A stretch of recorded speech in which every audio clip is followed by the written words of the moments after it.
गांव के बाहर पेड़ों के पीछे एक पुरानी हवेली अकेली खड़ी थी, बीते हुए जमाने की निशानी। लोग कहानियां सुनाते थे परछाइयों के बारे में, रात में अजीब आवाजें। कुछ लोग कहते थे वह हवेली भूतियां है। कोई पास जाने की हिम्मत नहीं करता था। अंधेरा होने के बाद तो बिल्कुल नहीं, अकेले तो बिल्कुल नहीं। जो गए कभी वापस नहीं आए या फिर बदल के आए। आंखें डर से भरी हुई, आवाज धीमी, हमेशा के लिए बदल गए।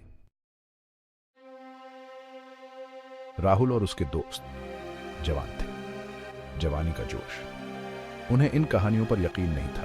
वे गांव वालों के डर पर हंसते थे, अंधविश्वास कहते थे, बुढ़ियाओं की कहानियां।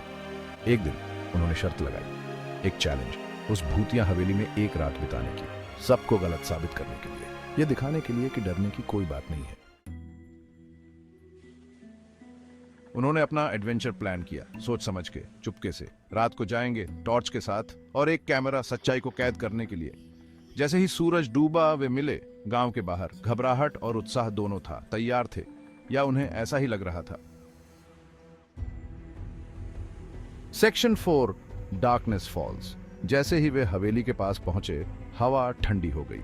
पेड़ देख रहे थे, उनकी शाखाएं कंकाल की उंगलियों की तरह उनकी तरफ बा आ रही थीं। दरवाजा चरमरा के खुला, मानो उन्हें अंदर बुला रहा हो। हवा के एक झोंके ने उनकी लाइट बुझा दी और उन्हें अंधेरे में धकेल दिया। Section 5, face to face. धड़कते दिलों से वे टॉर्च ढूंढने लगे। अंधेरा उन्हें दबा रहा था, भारी और घुटन भरा।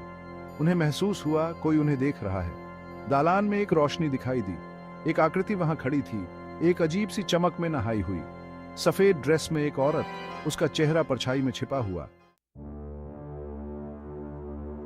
Section 6, silence. वह चिल्लाई, एक तेज चीख जो पूरी हवेली में गूंज उठी। खिड़कियां खड़खड़ाने लगीं, दरवाजे जोर से बंद हो गए, उन्हें अंदर फंसा दिया। वे अंधेरे में भटकते हुए, ठोकर खाते हुए बाहर निकलने के लिए बेताब थे। वे हवेली से बाहर ठंडी रात की हवा में भागे, आखिरकार सुरक्षित। उन्होंने उस रात के बारे में फिर कभी बात नहीं की। हवेली वैसे ही रही, एक खामोश प्रहरी, एक याद दिलाती निशानी कि कुछ राज दफन रहने के लिए ही बेहतर हैं।